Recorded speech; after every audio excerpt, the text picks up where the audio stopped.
business taxes, with stressing about all the time and all the money you spent on your taxes. This is my bill? Now Business Taxes is a TurboTax small business expert who does your taxes for you and offers year-round advice at no additional cost, so you can keep more money in your business. Now this is taxes. Intuit TurboTax. Get an expert now on turbotax.com/business. Only available with TurboTax Live Full Service. So good, so good, so good. Just in and so good. Thousands of spring finds up to 70% off are at Nordstrom Rack stores now. And that means thousands of fresh reasons to rack. How did I not know Rack has Adidas? Vince, Calvin Klein, Rag & Bone? Obsessed. Why do we rack? For the hottest deals. Save on Madewell, Kate Spade New York, Sam Edelman, Joe's, and more. Great brands, great prices. That's why you rack. It's always a good time to celebrate your team. With designs for every occasion, Starbucks cards are the perfect thank you for employees and clients alike. Did you know that you can easily order gift cards in bulk directly from Starbucks at starbuckscardb2b.com? Give your team the recognition they deserve with a gift they're sure to use. They're thoughtful gifts for special occasions, events, or just because. With digital, physical, and customizable card options, gifting is made easy through starbuckscardb2b.com. It's really cool.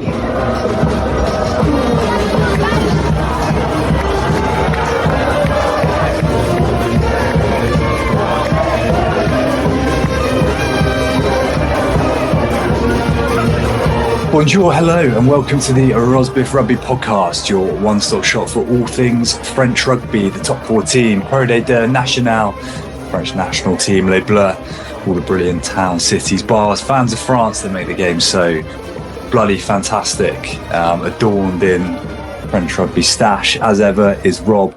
You're looking relatively fresh for a man who's had an interesting few days, to put it mildly. I don't feel fresh. I don't sound fresh. I don't think I was looking particularly fresh in the office today. And I certainly didn't work as like someone that was fresh. But I'm wearing UBB jumper, partly in solidarity for Mathieu Jalabert still, partly for my newfound love for Louis Bielbiarré, which I think is possibly why I'm a bit hoarse, just from shouting Louis Bielbiarré quite a lot on Saturday night. I love the solidarity with Jalabert. We stand for Mathieu. Proper frontline stuff. Where do we start, Rob? We've both come back from what was quite a remarkable experience. Both our first time at the Stade de France. We did see a bit of one another, albeit for the most part, it's probably fair to say we were on slightly different weekends away. Yeah, where do we? Do you want to flesh that one out a bit?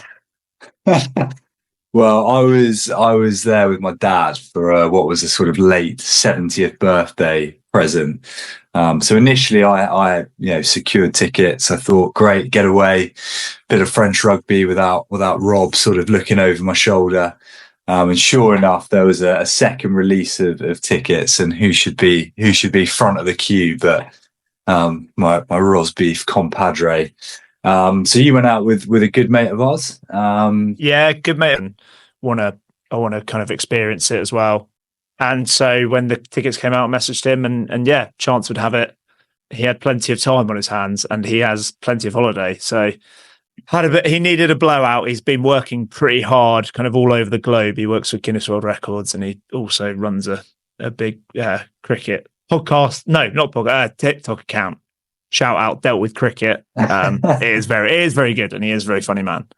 But for those of you like us that are in the cricket and French rugby crossover, then Dealt with Cricket can't be recommended enough. The slim Venn diagram, but it does exist. Where do we start? Do we start with the game itself? Do we start on some of your travails getting home? Where do you want to kick things off? I think let's cover off getting home first before we get into the game, because that then explains to the listeners why I'm slightly croaky and why we're coming to you slightly late and all that jazz. So I mentioned that our friend Will Munners was meant to had a lot of holiday. I don't have a lot of holiday to use up. So it was meant to be a fly in Saturday morning, nice and early, fly out Sunday afternoon. There for the game, good value flights, good value hotel, nice time in Paris, make the most of it while we're there. Safe to say we made the most of it, and we weren't really in a state. We missed our flight, basically, on the Sunday afternoon. And when weighing up the options to fly back, I had to be at work. I have no holiday to use up. I left, basically. So it was either 10 o'clock Sunday night or 7:20 a.m. Monday morning. Sunday afternoon, we saw Rich and his old man for a few for some unbelievable wine and one of the greatest charcuterie mixed platters, whatever you want to call it, I've ever had. Le Grand mixed. I think you said it took you about an hour and a half to eat it. It definitely took us nearly an hour. And they chucked in cheeky bastards when we'd gone. Yeah. And yeah, one thing led to another. We went to watch the rugby. Munners his family's Welsh, so he enjoyed that afternoon. Got chatting to some few French lads, and quite a big night. And I don't think I even set an alarm. I think I'd love to say that I slept through my alarm, but I genuinely don't think I set one. So when I woke up at 6:15 for my 7:20 a.m. flight, and I was over an hour away from the airport, it was that was quite a sobering moment. And so I had to message work to say, I'm going to have to take the day off. I'm going to have to take this as a holiday. But worst places to be stuck for another half day. And I certainly made the most of that as well, food wise. Yeah, very nice. I was messaging you on the, so I was, my trip was slightly less chaotic. We were sort of straight into Stade de France, straight out. Obviously we did catch up at that lunchtime, but then it was Eurostar home and in bed by about 10 o'clock. I was messaging you and Will saying there's that sort of inflection point where I was sort of jealous because central Paris was absolutely buzzing. Like, there was that lovely winter chill in the air. Go and watch a bit more of the rugby, and I was trying to work out. At this point, you'd also had 5 glasses of wine. There was a lovely, you get the flavour, don't you? But I was texting you saying there is going to be a point in time here where that level of jealousy is going to flip, and I don't know at what point it was. I think it was maybe, I don't know, I probably woke up at some point in the night at 2 a.m, and little did you know, but at that point I feel like you probably wish you were not about to. I mean, that was the point. That was the point that I'd just probably minutes after I dropped €50 in McDonald's. That is greedy, isn't it? Bloody hell. Yeah. Well, it was meant to be for Munners as well, but yeah. There was a lot of cold McDonald's in our hotel room the next day. I was like, why have I bought that much food? That is grim. Yeah. I guess we did see you, as we mentioned on the Sunday, for a bit of a debrief. So we've kind of done this conversation slightly less structured and slightly more relaxed vibe on Sunday afternoon. But we also saw you Saturday evening, you and your old man, before the game. So at the same wine bar with some lovely wine, Cave des Abbesses. Yeah. In Montmartre. And I guess that in terms of Rosbifs recommends, I'd say we were trying to get the metro from central Paris or Place de Clichy, which is kind of one of the main hubs in Montmartre in terms of the metro. And I think 3 or 4 went past in a 15-20 minute period, and we didn't. I mean, barely. I think there's about one person getting on each one. They were absolutely rammed, and we walked out and pretty much got a taxi straight away. And the taxi was €25, took 25 minutes. It was brilliant. Like, it was a great option. Yeah, the metro was pretty anxiety-inducing stuff, it must be said. It was sort of people fighting to get on. So yeah, if you're around that part of town, that's not the worst option, I'd say. I think we both saw when we got in, it was going to be €100. You're there just before kickoff, but turns out our man knew his way, didn't he? So yeah, top work. Should we get into the game? Yeah, I guess. Well, as much as we say get into the game, I think there's also kind of an element of just the pre-match. It's the game. Like it would have been the stuff that would have been on telly, but some of the kind of pre-match build-up hype, whatever you want, the pre-match, not entertainment, but the ceremony of a game at the Stade de France was something to behold. Yeah, it certainly hit the heights of sort of the late kickoff, the French favourite. It was brilliantly done, the whole thing. And I've seen there's a lot of photos going around, particularly, isn't there, with the French team facing down the haka. Which first time I've ever seen New Zealand play. Oh, really? Which was, I thought was awesome, and it was all felt very well, the word is like very genuine. It was sort of a lot of fanfare, but in a good way, without that sort of, I don't know. It wasn't contrived. Yeah, that's the word, contrived. There wasn't that sort of naffness which you sometimes associate with the pyrotechnics of sport, where often I think it detracts. It very much added to the occasion. I think it was awesome. It's a good point, though, because it felt like it matched the energy of the crowd. It felt like the crowd was very much involved in that whole pre-match build-up, even though part of it's the light show, part of it's the haka, and everyone was dead. Like, that was dead silent. I can't believe in a stadium of 82,000 people that can be that loud, just how quiet that was. Because I think there was one point where, because they have the microphones for the haka, don't they?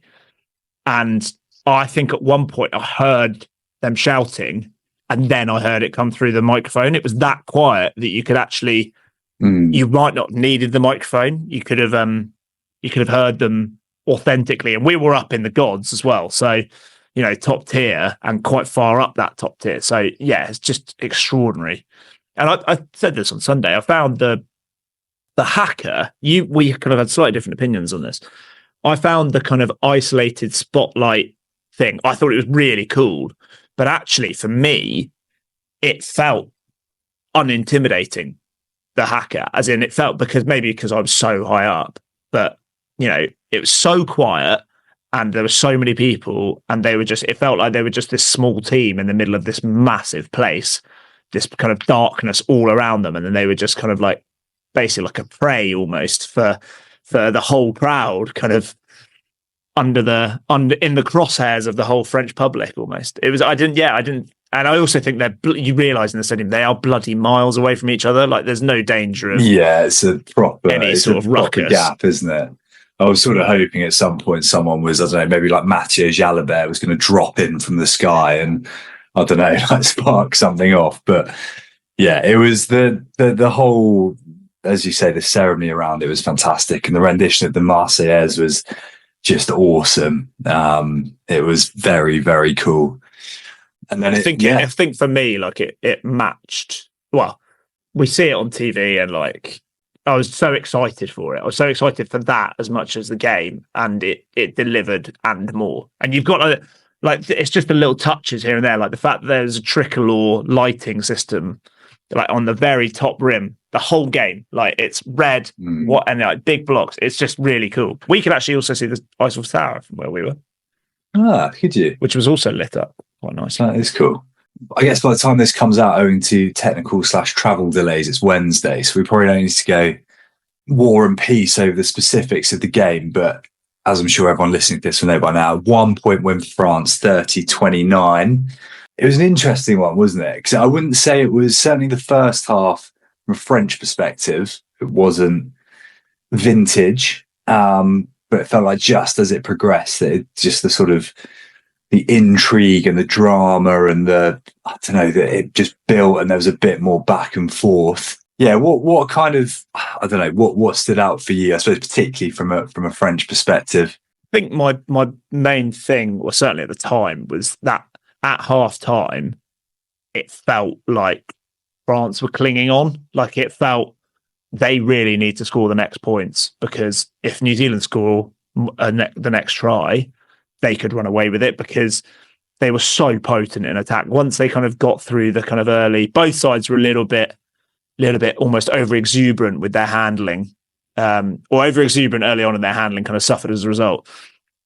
But they kind of once they clicked, New Zealand looked like they were going to break the line. Yeah. Every time they got the ball, it was astonishing. So they needed that turnaround. I think the kind of player of the first half, as I kind of said to you on Sunday, was, and I said in my kind of half times thing that people may have seen on social media, Jean-Baptiste Gros was absolutely brilliant for France. Like, he was awesome. Attack and defense, and he went pretty well at scrum time as well.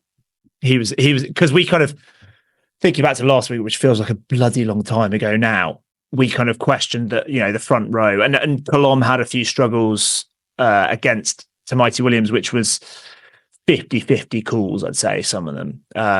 They were kind of could have gone either way.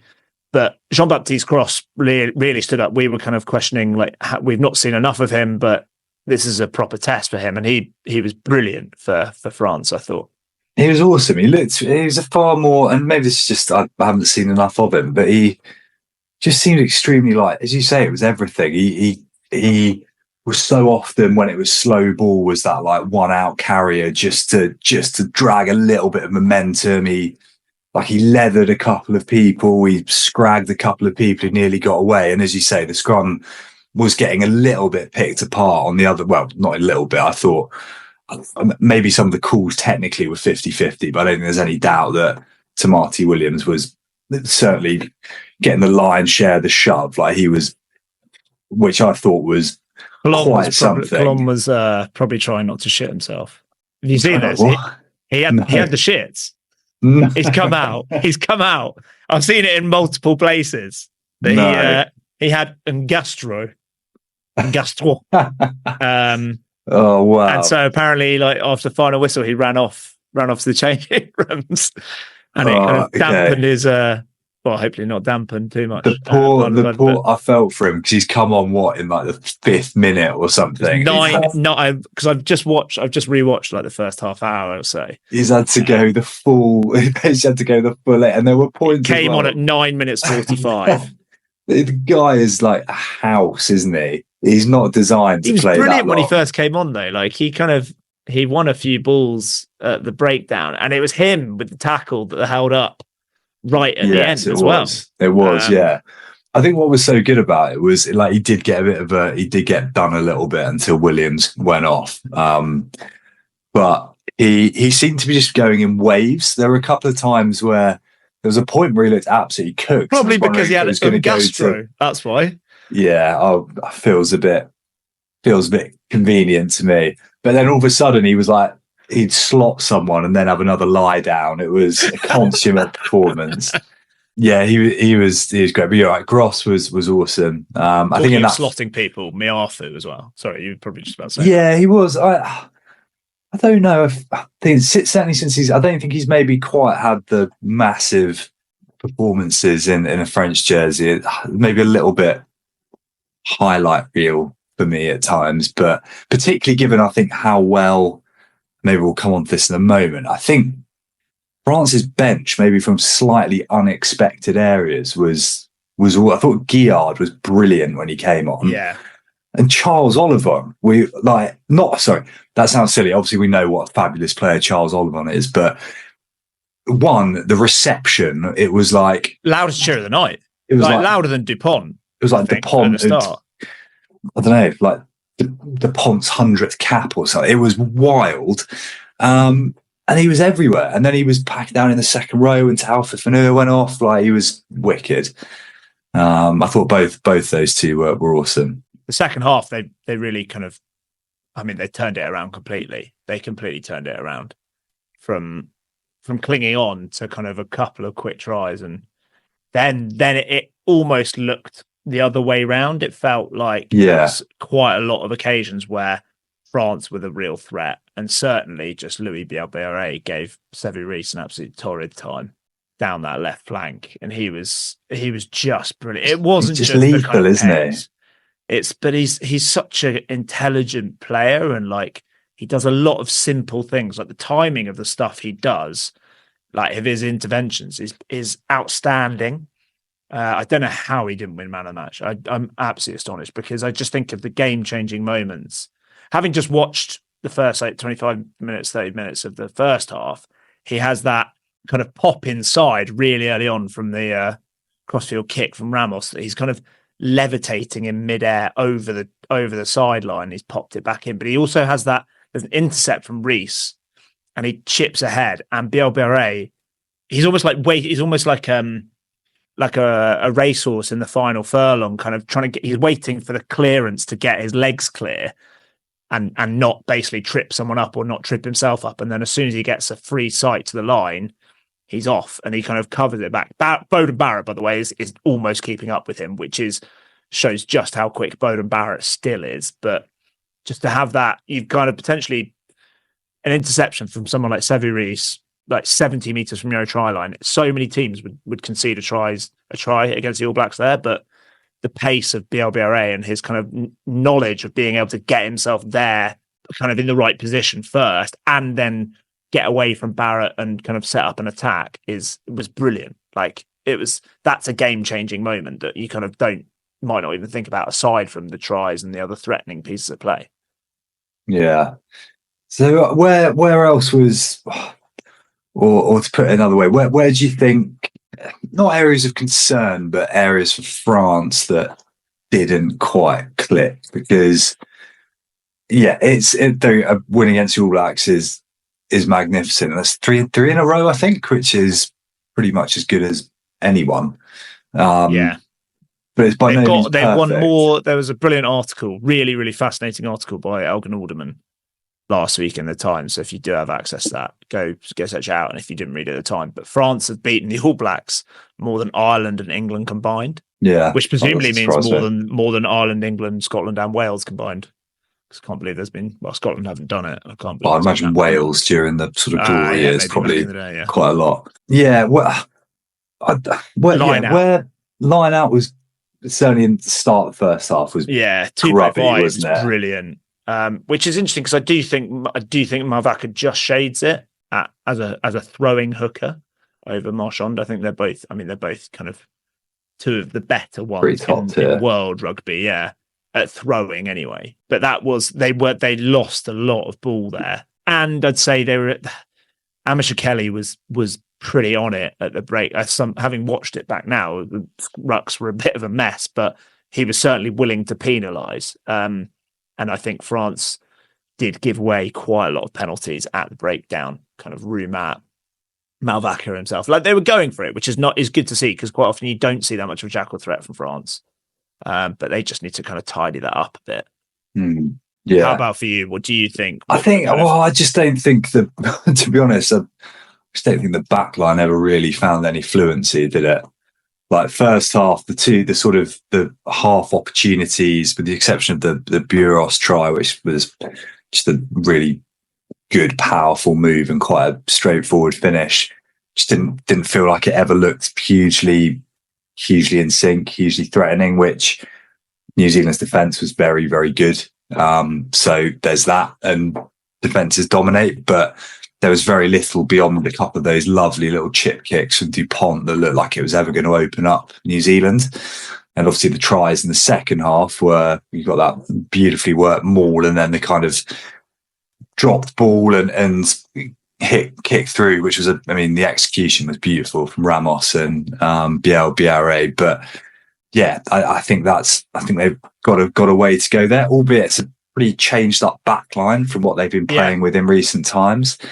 You'd hope that they might get Peno or Atisogbe back. I think that might give them a bit more. Like Villiers is a good all-round player. He had his moments, looked perhaps a little bit rusty at international level, but you'd think it's more the midfield for me. It looks a little bit sticky still, doesn't it? It's because Fickou doesn't pass. That's why.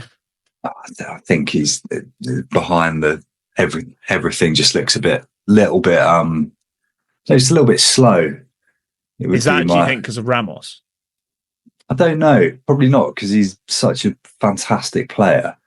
I think they're just under a huge amount of pressure. And maybe couldn't quite. And I don't think, I'd be interested to know what the longest phase play was. It never felt like there were a huge amount. They went through a lot of phases and were able to really stretch New Zealand or sort of go coast to coast, with the exception of when they sort of up front for the Buros try. Yeah, but and equally, even then it was almost immediate line break from a forward, and then kind of classic French offloading, flooding through. It wasn't ever like a Bordeaux-esque backs move, was it? There wasn't any of that really. But I think on the sort of positive note is that maybe not something you'd always say about a French team, but kind of finding a way to win. Yeah.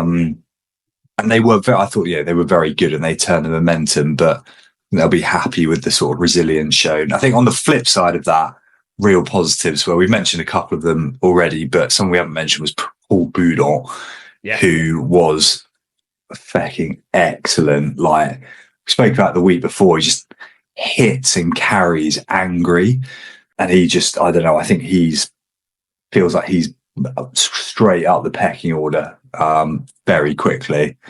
I'm really tempted to say that on the basis of the weekend, the best France back row at the moment would be Boudon at 6, Room at 7, Olive on 8.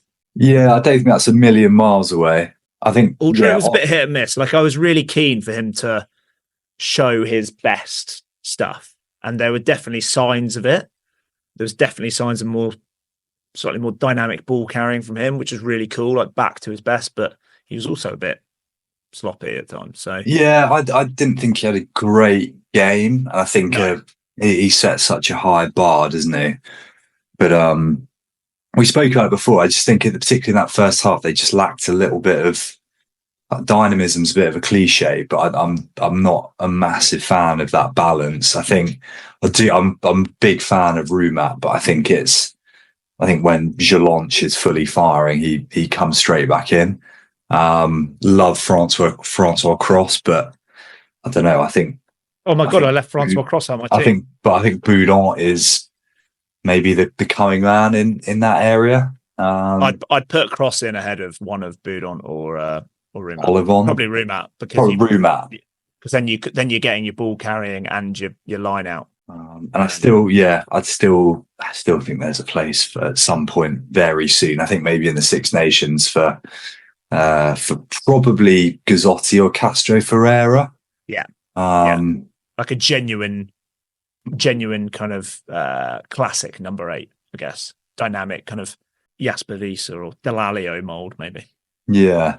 And just on other performances, and we've kind of mentioned him a few times, but he was man of the match. But Thomas Ramos, you talk about France being able to close out tight games. They've now had their last two of their last 3 home games. If you ignore the Japan one, they've won by 1 point thanks to basically the kicking of Ramos. And if he's not getting the back line to fire that well, he was actually kicking and orchestrating the game and getting them around the park really well. And he is really good at that. But I think he can do that from 15. You can get that from 15. You get it from Dupont at 9 anyway.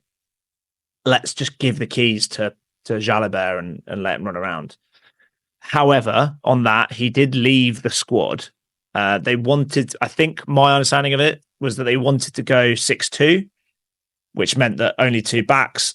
You'd have to think Gaetan would be 1 because he can cover centre and wing. You'd have to think that they need a 9 then as well. And Le Garrec would make sense because he could cover 10 or Dupont could cover 10.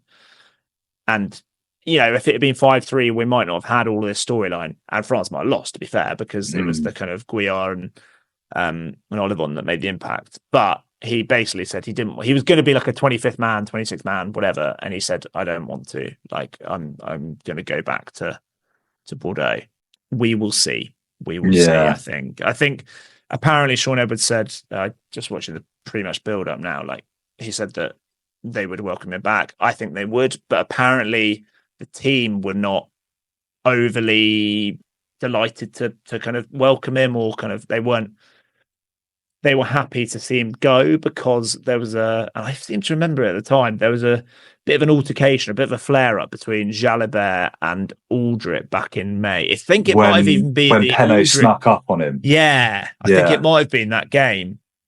And obviously Aldrit would have been France captain at the time. He is also a real long-term, like back to their school days, kind of like under 10 sort of thing with Antoine Dupont. So if he's upset Aldrit, that's probably not one of the good ones to upset in the France squad. Yeah, we'll see. I'm sure there's justice from it. I think there are ways back in. He's so good. We're not talking about one of these sort of fringe players who throws a bit of a huff and makes deal about. We're talking about one of the best 10s in the world on his day. I think I would say this, and obviously my opinion counts for absolutely loads, but I have also seen it from other people. People saying he is probably the best fly half in Europe at the moment in terms of his form. Yeah, I think Ben Kayser called him best back in Europe. This best attacking back in Europe this season. Quite cool, but this season I think that's probably fair enough. Yeah, maybe not a million miles away. Maybe to round it off, Ben Kayser, what a guy! Have you heard? I haven't seen much of. I haven't really had time to watch all of it through since I've been back. But for the BLBRA try where Ravos cuts it through, Ben Kayser just has no interest in like impartiality at all, and nor should he.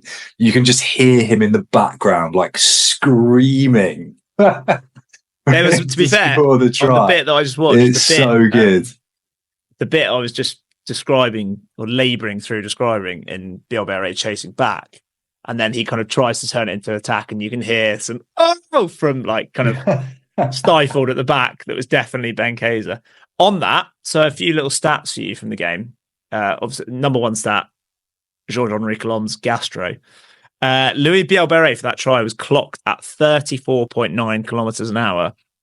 That's fast, isn't it? That is fast, but I thought that was really fast. And let me tell you some stats that tell you it's not that fast. Usain Bolt's top speed in his world record was 44.7 kilometers an hour with an average speed of 37.6. But that's Bolt, okay? I'll compare you very comparable athlete.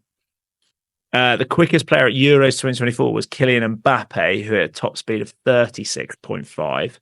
So that's 1.5 kilometers an hour quicker.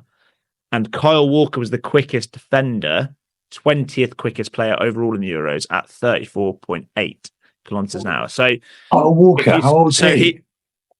34, 35. But he's always been rapid. So if you think about it, Louis Bielbarré would have snuck in at about 20th quickest player at the Euros, having hit at the speed he hit for that try, which is quite extraordinary. But he was wearing a scrum cap, so maybe there's a bit. And he's also like could put himself through the ringer for 75 minutes or whatever it was. Yeah. The other stat I saw: 7.3 million TV viewers in France. Yes, I saw that. That's very cool. Which is quite a lot, I think, isn't it? Like, what would your average Six Nations game get on the Beeb over here? Sure, can't be that many. Not that many. But I did see after the Japan game, because it's just gone on TF1, which is kind of their equivalent of ITV or BBC One, isn't it? Like free to air. And I think there was a bit of criticism for the commentary last week, as there always is whenever there's a new broadcaster kind of giving it a go. Oh, well, look, what an occasion it was. Any final thoughts on the Stade de France? Loved it. Buy your beers in the ground. So the beers outside the ground were €12. And we were outside the ground for bloody hours after. I think we left there at about 1:30, 2 o'clock, which after an 11 o'clock finish. But the beers were cheaper inside. But the strip outside kind of, which at Tribune Est, I think we were, weren't we? There was just loads, and there was just all the atmosphere, all the songs, all the shenanigans of the people. Ricard stands. But there was that weird, like, when they the crowd surfing thing in a line, and we saw a double of that. Nice. We also saw someone doing it covering their mouth, and then having watched back the video, I realised they are covering their mouth because they already have a nosebleed. And then they go on the little crowd surfing thing. But they're trying to do it like one-handed. I'll try and get some of those videos up on TikTok or on Instagram, because some of the audacity of some of the people like diving into that crowd surfing is French. It's very French. Good on them. Also had a girl doing a line-out drill with a couple of her mates at some point, which was it looked like a proper setup at kind of 1 a.m. Get him in the French team. Get him in now. Sort that line out from the first half. Paris, what a place. What a stadium. Allez les Bleus. Fabulous occasion to be a part of. Should come back and talk about top 14 Pro Day there in a sec. The last thing you want to hear when you need your auto insurance most is a robot with countless irrelevant menu options. Which is why with USAA Auto Insurance, you'll get great service that is easy and reliable, all at the touch of a button. Get a quote today. Restrictions apply.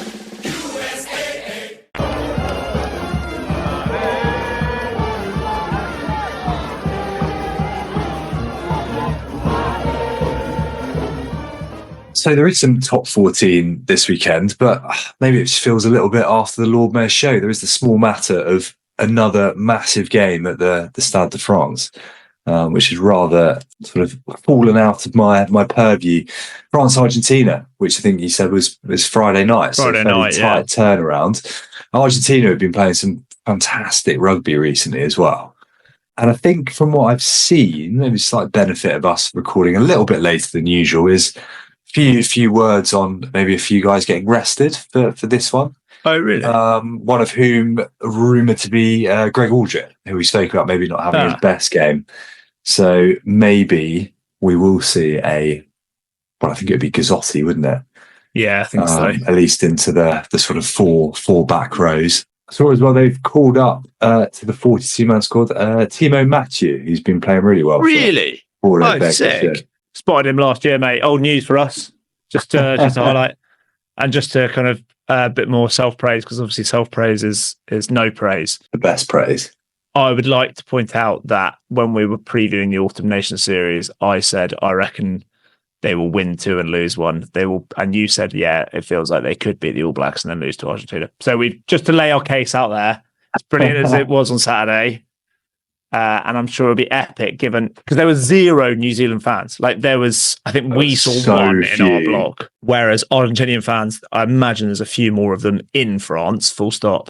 But when they do come, they bring a hell of a lot of noise. And that's not just a cliche, like they actually do. Like we've seen it in Marseille. Yeah, it'll be it'll be a great occasion. I don't know if we need to preview it much more than that, other than should be class.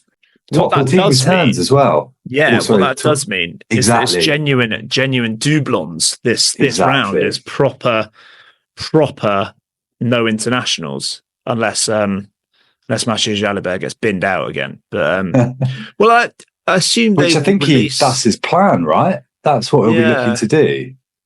Which feels a bit unfortunate for Van, who hosts Bordeaux Beg. You're like, right.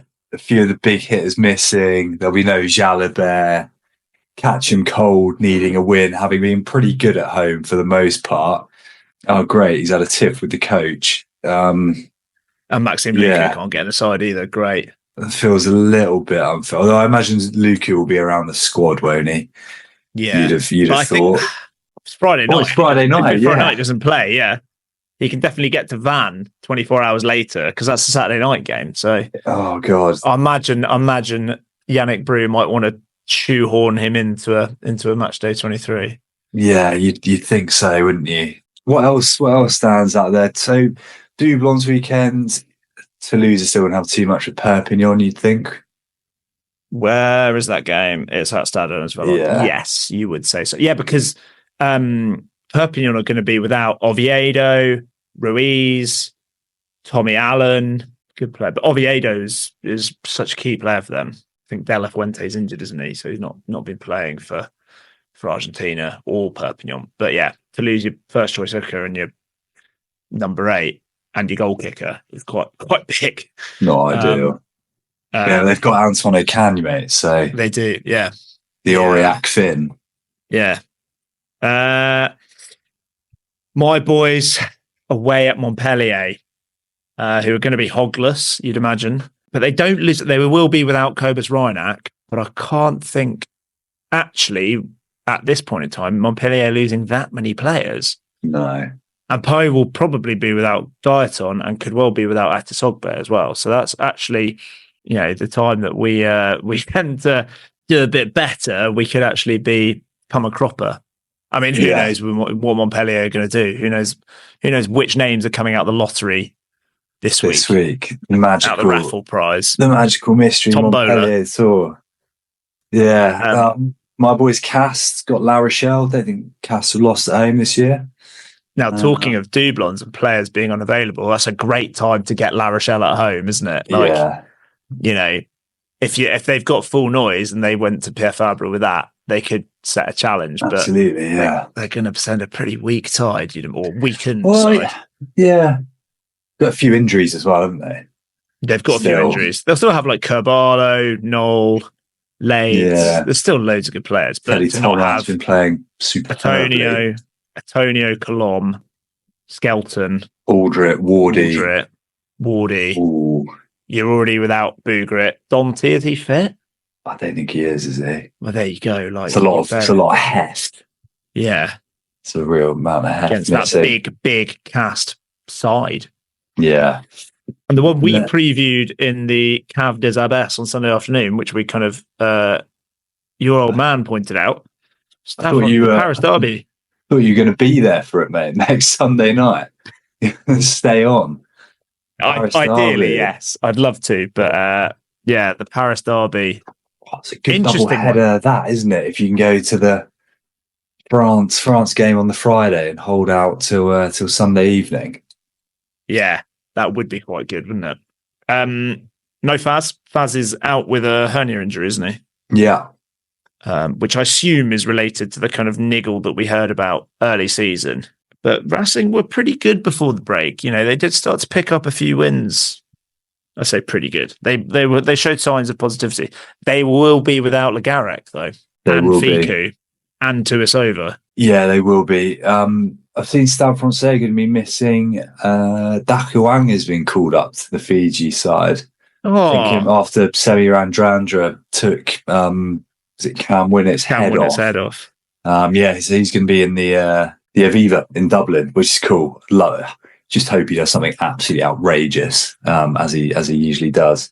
I saw a little snippet on Instagram yesterday of they asked like a series of players in the top 14 Premier League who the quickest player in the league was, and quite a few of them said Dakuanga. I think there was one for BLBRA, one for I can't remember who else now, but yeah, Dakuanga, Teddy Thomas maybe, but yeah, nice. It's come back around quickly. Who are you backing in that one then? Yeah, it does feel like that's come back around quickly. Who are you backing in the Paris Derby? I feel like I've sort of been flying the Racing flag a bit all year, so I want to go for Racing, but I don't know. There's some pretty key names missing there, aren't there? Yeah, I think it'll be. I think that'll be Stads. They've got so many players missing, and they are their key players. Like Legarec is chalk and cheese. The man, isn't he? Talking of teams, you've kind of been flying the flag for quite a lot. I know what you're going to say, yeah. Because Reese has laid into you on this one via me. You have been backing Oyonnax every round in Pro de Deux, and they keep on losing, and they now sit 14th. They are lost to Valence Romans. They are having an absolute shocker, aren't they? Let's be honest. And they've managed to, it feels like as well, I must say, I haven't seen much Pro de Deux from the weekend, but they're contriving to lose in spectacular ways. So what I did see was their Twitter X feed, which was, I believe, included missed penalty in the 79th minute, missed drop goal in the 80th minute. Now, I have no idea if they are miles out or if they're, good, great charge down, whatever it might be. But it feels like everything is paperback pass from Harry Randall to George Ford, that type of thing. It's just not working for them, is it? It's quite something. I thought they would finish in the top two. And they still weren't the only one. They still could. Yeah, they still could. And looking at their squad, it's still every time you see a team picked, it's like there's so much quality, but it's just not working, is it? The whole El thing has to have made a big difference here. I'm not buying otherwise. Yeah, I mean, as Ben Boska said last week, like it has to have an impact. Like I just can't imagine what that would be like. And it's not working for England either. So it's just, it's working for Steve Borthwick because apparently he was best man at his wedding. Yeah. Probably working for relatively well for Joel Abt's bank balance. So I don't know. Astonishing. There's time to turn it around, but it's not clicked, and I wasn't expecting it. The other team from the mountains that is doing really well, top of the league, Grenoble. They hammered our boys. Yeah, they're a high-class team, aren't they? They've just Sam Davis is back now as well. It's just he's back. They sort of held out. They did really well while he was away as well, didn't they? Or at least kind of kept on an even keel. Yeah, there's something, I don't know, there's something quite in a league of extremes. There's something quite consistent and professional about Grenoble, isn't there? They seem to sort of mix their team selection well away from home, pick up quite a few points away and a few wins. Yeah, I'm really surprised a very high class outfit. How they've been able to retain their form during the autumn internationals, because they actually are one of the few teams that is impacted. They've got quite a few Georgians, and they are, engine room props and second rows and back rows. And Jose Madeira, back row, second row, another really good player. They're going really well. I think the games that I've seen, and there were some absolutely outrageous tries this weekend, 3 of which were in the Montauban Viagen game. Well, actually there was 4 outrageous tries, but I think 3 of the top 5 were in that game. There is a quite ludicrous pass from Joshua Visi, the Fijian winger who quite often dyes his hair green, which is also really flair, and also loves getting on the back of a maul to steal a try. Was it dyed red this time, though, importantly? I think it might have been yellow. Okay. But he, there's the shistera, they call it, like the out the back. He's basically fending, he's kind of keeps fending off like another Fijian defender. And he just keeps him at one arm's length, like a kind of school ground bully, and then just out the back is... It's quite a good finish from Simon Render as well. Like, he's still got quite a bit of work to do. They played... And then the other try was in that game that was brilliant, was from Montauban, Stefan Ahmed, who nearly scored an absolute wonder try a few weeks ago, and it just clipped the line. And this was actually fairly reminiscent of that. Oh, it's the same guy. Same guy, yeah. Oh, that's good. Just desserts, because the one that was just chalked off was truly outrageous, yeah. And that was, he gets the space on his own kind of own 22, and he's flying down the wing, chip over the top, bounces, regathers, beautifully timed ball as he's falling out of the tackle. Lovely try. There was also a really quite cool crossfield kick for Argent. But my theme for this was, so Stefan Ahmed started at Montauban, went to Stade de France for a bit, and then kind of came back halfway through last year. And he played in Stade de France in the Champions Cup last year, like sent the Shags to basically every game. So he played in that, as did a player who was probably the player of the weekend, from what I could tell, Noah Nene at Dax, who I think you've seen his try, Rich. Ridiculous. It's got everything. It's like proper... it has got everything, because he's beaten about 6 defenders and then kind of gets tapped, hits the Jets, then sort of a brilliant attempt at a tap tackle. So he's stumbling and then brings out the big fend mid-stumble towards the line. It's class. All in the space of, 70 metres? Yeah.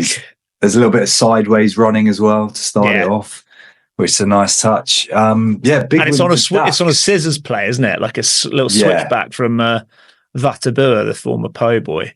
Yeah, massive win for Dax down in Bayonne. Obviously, the pre-game words that the Bayonne, I always forget what he's called, the Bayonne horse.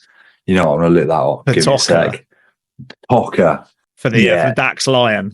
The Dax Lion gave him a few pointers, and it clearly worked. It also very un-Dax performance, because they've been pretty gritty in their games with big forward power, and they were just some of the running rugby they played. Nene was brilliant. Nicero was back. Yeah, kind of finished off.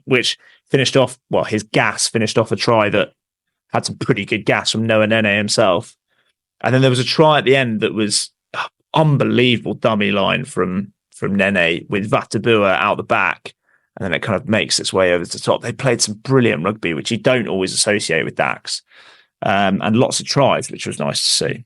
Yeah, and imagine their sort of board will be quite happy as well, because they copped a lot of heat, I think, for moving the game down to Bayonne for what is obviously the long derby. It was pretty much a sellout. I don't know if it was a full sellout. They looked pretty close. There were quite a few. There were a few gaps behind the posts. Sounded great. It sounded very loud, aggressively so. But yeah, I'd imagine for the bank balance, the coffers, probably pretty good news all round. And given that they strolled it, maybe kind of gives them cause to do it again. Yeah, what else happened? Bezier, I'm going to pick you up on one other. Yeah, Colomiers are in a bit of a rut now, having started I think that's 5 losses in 6 for them. Small matter of 84 points, 44-40 loss at home. Aurillac, huge win at home to Nevers, 42-10. I want to pick you up on the, actually, I think you got the Brive one right, so you've done me on that one, because I backed Nice, because Brive have lost to a lot of the lower ranked teams away from home. But you backed Provence away to Biarritz, and 2 things. In 11 rounds, the late kickoff on Friday has been won by all 11 home teams. Interesting one for you. Oh, has it? And Provence, I don't think have basically only won 1 game away. Oh no, their only points away, I think, was the draw. The draw at Soyon-Belém. Actually, yeah. Interesting. So they didn't score a point, Biarritz, which is pretty paltry, because they put a full side out as well. And Biarritz are unbeaten at home. So yeah, you need to read your tea leaves better, I think, mate. Well, you could do, but Provence, I think, are fundamentally still a better team. Yeah, possibly. And that is no Pro Day Deux next weekend. Look around. You can find cars like these on AutoTrader, like that car riding your tail. Or if you're tailgating right now, all those cars doubling as kitchens and living rooms are on AutoTrader too. Are you working out and listening to this ad at the same time? Well, multitasking pro, cars like the ones in the gym parking lot are for sale on AutoTrader. New cars, used cars, electric cars, maybe even flying cars. Okay, no flying cars, but as soon as they get invented, they'll be on AutoTrader. Just you wait. AutoTrader. Life is made up of many gorgeous moments. Cherish them all, big and small, with Blue Nile. Whether it's for yourself or a loved one, Blue Nile's unrivaled selection of expertly crafted fine jewelry and statement pieces help make all your moments sparkle. Blue Nile's experts are on hand to guide you, and their diamond guarantee ensures you get the highest quality at the best price. Celebrate a life well lived in the most radiant way and save up to 30% at BlueNile.com. That's BlueNile.com. You're a startup founder. Finding product market fit is probably your number one priority. But to land bigger customers, you also need security compliance. Obtaining your SOC 2 or ISO 27001 certification can open those big doors, but they take time and energy, pulling you away from building and shipping. That's where Vanta comes in. Vanta is the all-in-one compliance solution helping startups get audit ready and build a strong security foundation quickly and painlessly. Vanta automates the manual security tasks that slow you down, helping you streamline your audit. The platform connects you with trusted experts to build your program, auditors to get you through audits quickly, and a marketplace for essentials like pen testing. So whether you're closing your first deal or gearing up for growth, Vanta makes compliance easy. Join over 8,000 companies, including Y Combinator and Techstar startups who trust Vanta. For a limited time, get $1,000 off Vanta at vanta.com/simplify. That's VANTA.com/simplify for $1,000 off. No Pro Day Deux, no Nationale. I know. As well. So dreams of a triple header of Suresnes or Massy sandwiched in between France, Argentina, and Paris Derby. They make it difficult. They do. On that note, did you see what happened in the Suresnes game? I didn't see anyone at the Stade de France in any Suresnes kit. I didn't see what happened in the Suresnes game, no. Please inform me. They got a very important win with a last-minute try and conversion, 30-28 against Périgueux. Yeah, so they would have been blasting out the saxophones loud and proud. In fact, I think Suresnes played quite near where we were staying. Or have I got that totally wrong? Because we were sort of west. I've got that. It's not a million miles away, but it's across the Seine towards Nanterre, actually. So they're just up the road from, literally just up the road from Racing. I didn't realise that. How far away from La Défense is? 45-minute walk from La Défense Arena. There you go. Right, to round off, give me one game. Actually, there's no point, is there? Because there are no games. And there's nothing in Nationale, as we discussed. So shall we leave it there? Finish with a little digestif? Yeah.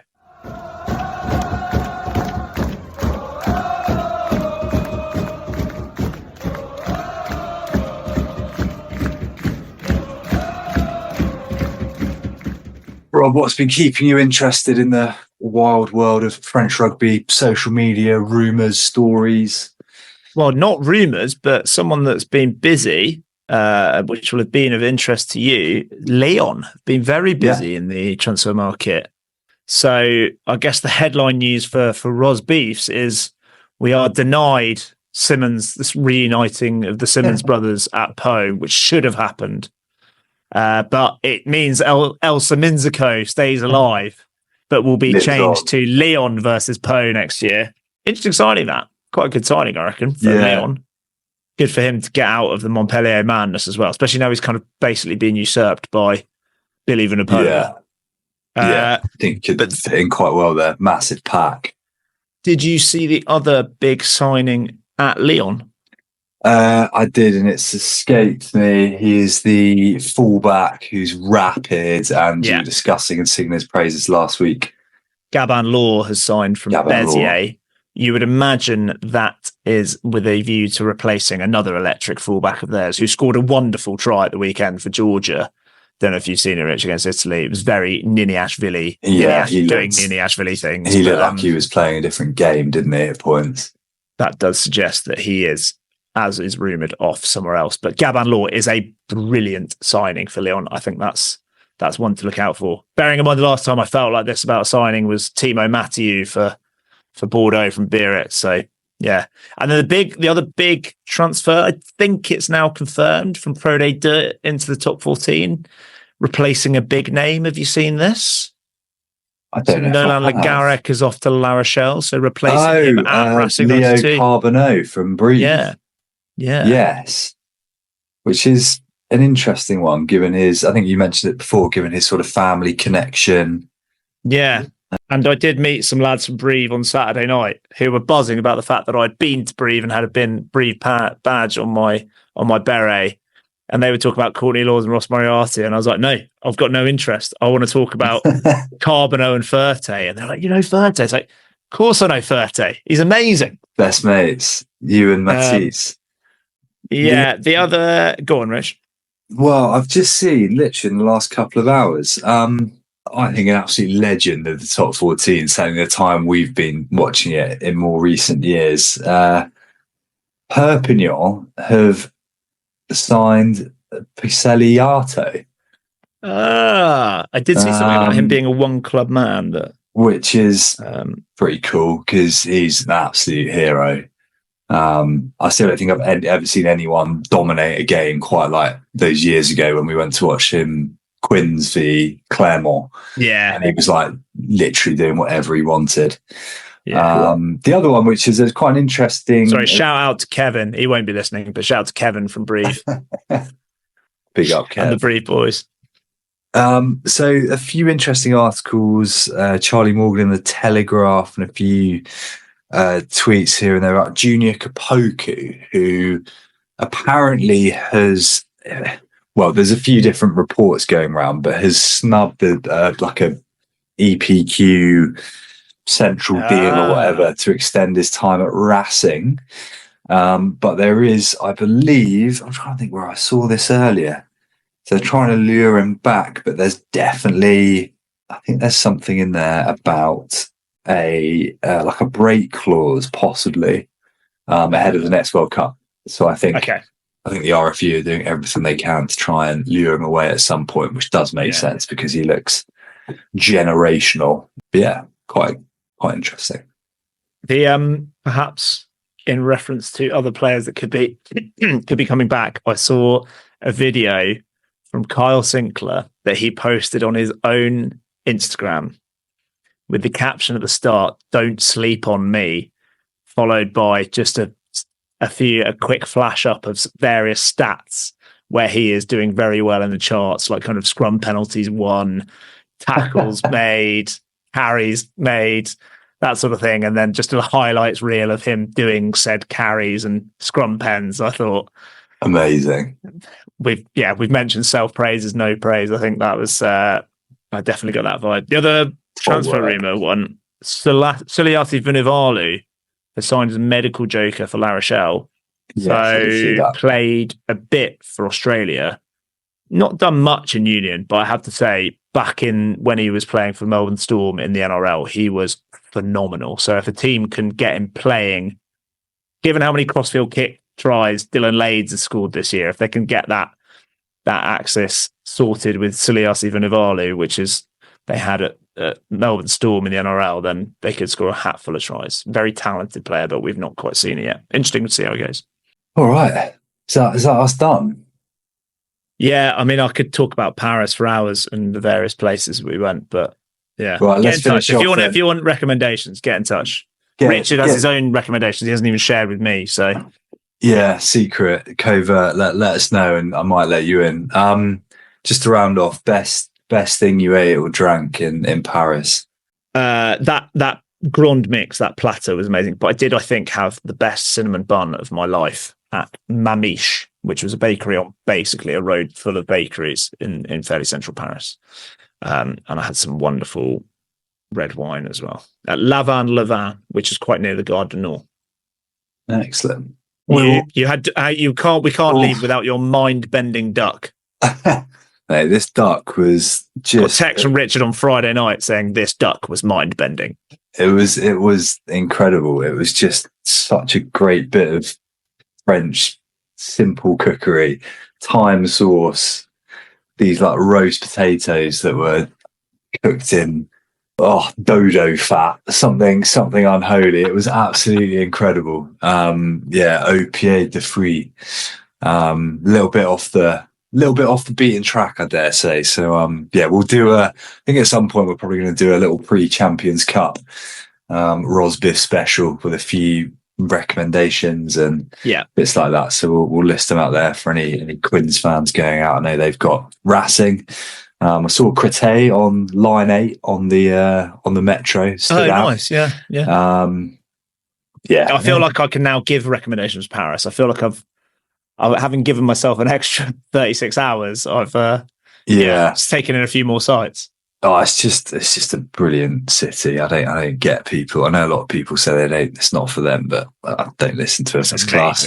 Saracens play in Paris as well, Stade Francais. So if you're a London-based travelling fan, as we are, we'll try and let you in on some bits and bobs. Anyway, we'll leave it there. I feel like we need to decompress from French rugby and French food for a couple of days. In the meantime, you can follow us, Rob, on TikTok, X, Instagram, Threads. Do we need to go? Are we going to go on Blue Sky? Do we need to go on Blue Sky? Thinking about this. Yeah, maybe we should. Well, I don't know anything about it other than I've seen a lot of people. It looks exactly the same, though. Yeah, I think it's set up by the former founder of Twitter, but maybe it's one to go into. Yeah. And we are on YouTube when we are at Rosbifs Rugby on all of those. And we'll try and get as many. There's already quite a few clips up from our weekend. And I'll try and get some of the other shenanigans post-match up as well. Superb. Right, that has been Rob. He's made it back from Paris. I've been Richard. I've been back a couple of days because I'm very sensible. Follow us, like, subscribe. Have a fabulous week. Enjoy France v Argentina. Enjoy the return of the top 14. More than a week away from Pro Day Dirt, and we will catch you next week. Au revoir. Au revoir.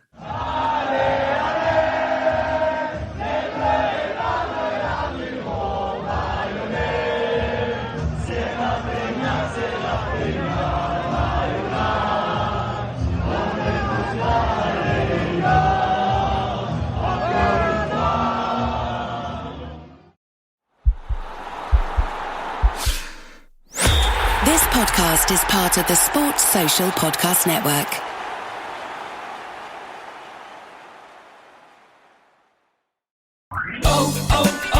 O'Reilly. Check engine light on? Take the guesswork out of your check engine light with O'Reilly Veriscan. It's free and provides a report with solutions based on over 650 million vehicle scans verified by ASE-certified master technicians. And if you need help, we can recommend a shop for you. Ask for O'Reilly Veriscan today. O'Reilly Auto Parts.